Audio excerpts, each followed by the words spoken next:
So, guys, mandatory minicamp just wrapped up for the Chiefs, and we're now sitting about 40 days out from the final training camp. And there are two things that I believe we must need to discuss. First, the quarterback situation is more complicated than the front office is letting on. And second, a trade just went down that honestly says a lot about where this roster stands right now, so let's get into it. What's up, Chiefs fans? Welcome to the NFL Playbook Chiefs. If you're new here, don't forget to hit that subscribe button. So, mandatory minicamp is officially in the books, and the overall turnout was solid. The effort was there, guys showed up, and everybody that could participate did. I want to start with the guy everyone's been watching most closely, and that's Patrick Mahomes. Mahomes had a really good camp overall, but he did not participate in 11 on 11, and he also skipped the conditioning test that the rest of the team ran through today. Now, Andy Reid was quick to say that Mahomes could have pushed through it if he absolutely had to, but they're just not putting him in that position right now. You don't risk your franchise quarterback 40 days before training camp just to prove a point. What I found interesting is that Andy mentioned Mahomes has been rehabbing with the training staff both before and after practices throughout minicamp. The guy is not just sitting around, he's attacking this thing. The focus right now is on getting the strength back in his legs and making sure everything is healing the way it should on a consistent basis. Andy Reid did say he feels like 40 days from now, Mahomes is going to be able to do even more than what we saw this week. It's a process. You've got hills, you've got valleys, but as long as he keeps trending in the right direction, the coaching staff feels good about where things are headed. But the key thing before any week one conversation even matters is that Mahomes needs to be able to sprint and cut. That's the real baseline they're working toward right now. And if for whatever reason he's not ready to go week one against the Denver Broncos, that's exactly why they brought Justin Fields in. There's a plan in place either way. Now I do want to touch on something that kind of got glossed over in all the Mahomes contract talk. The extension is obviously massive. $239 million in new money, a total value of $50.04, $75 million, and a new NFL record APY of $64 million.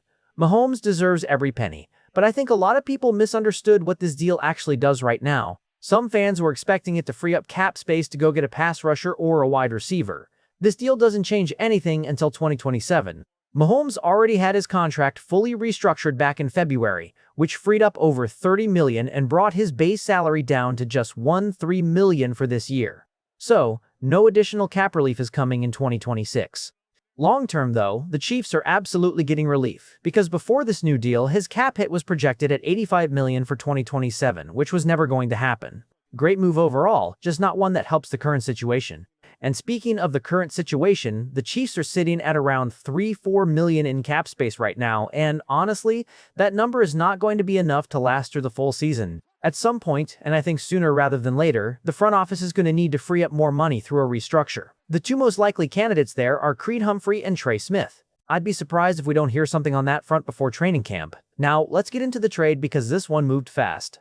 Literally 2 days after it was reported that the Chiefs and Wanya Morris had agreed to explore trade options, it was done. Wanya is heading to the Atlanta Falcons, reuniting with his former teammate Jawan Taylor. What the Chiefs got back wasn't a lot. It's a late-round pick swap in the 2027 NFL Draft. The Chiefs are sending Wanya Morris and a 7th-round pick in 2027 to Atlanta, getting a 6th-round pick in 2027 in return. Not exactly a blockbuster, but I think this was the right call, because the alternative was keeping Wanya on the 90-man roster, watching him fall further down the depth chart, and then losing him for nothing on cutdown day. He was already working primarily with the scout team, while younger guys were getting first and second team reps ahead of him. Getting a 6th-rounder instead of nothing? I'll take it.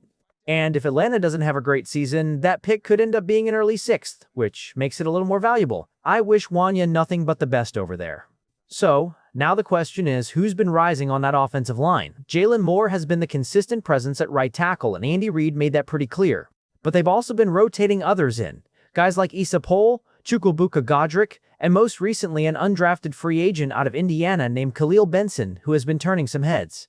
Andy described him as big, strong, with good athletic ability, good feet for a big guy, and extremely strong hands. The caveat is that it's hard to fully evaluate offensive linemen without full pads and real contact. Training camp is where we'll really find out what Khalil Benson is made of. I'm genuinely curious to see how that right tackle battle unfolds once the pads come on.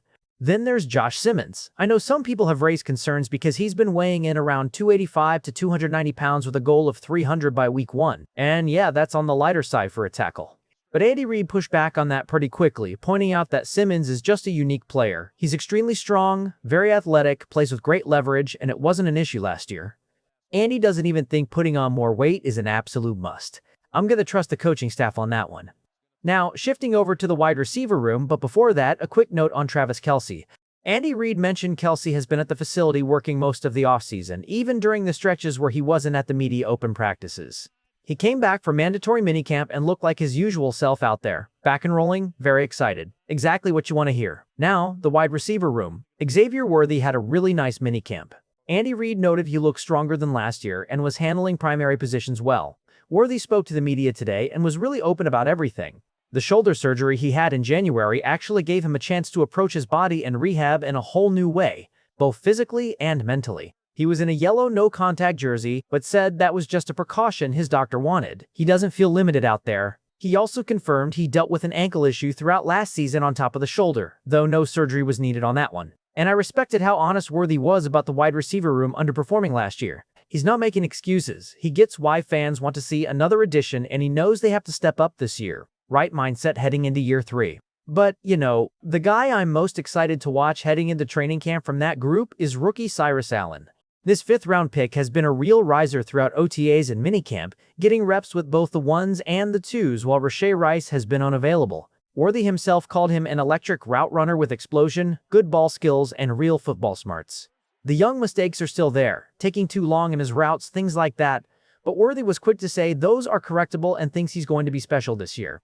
After watching Cyrus catch the second most passes during 11-on-11 yesterday, only behind Worthy himself, I'm inclined to agree. Also, keep an eye on Jalen Royals. The second-year wideout had a strong practice yesterday, especially late during 7-on-7. On Rashee Rice, Andy Reid confirmed he's expected to be out of jail next week. He was the only player who didn't attend mandatory minicamp for obvious reasons. But the team's medical staff has been in contact with him throughout, and Andy does believe Rice is going to be ready for training camp. Once he's out, he'll be back at the facility getting work in, and they'll evaluate from there. This offense needs him, so that's obviously hope. One more guy worth mentioning. 6th overall pick Mansour Delane was spotted at minicamp, but without a helmet and not fully participating.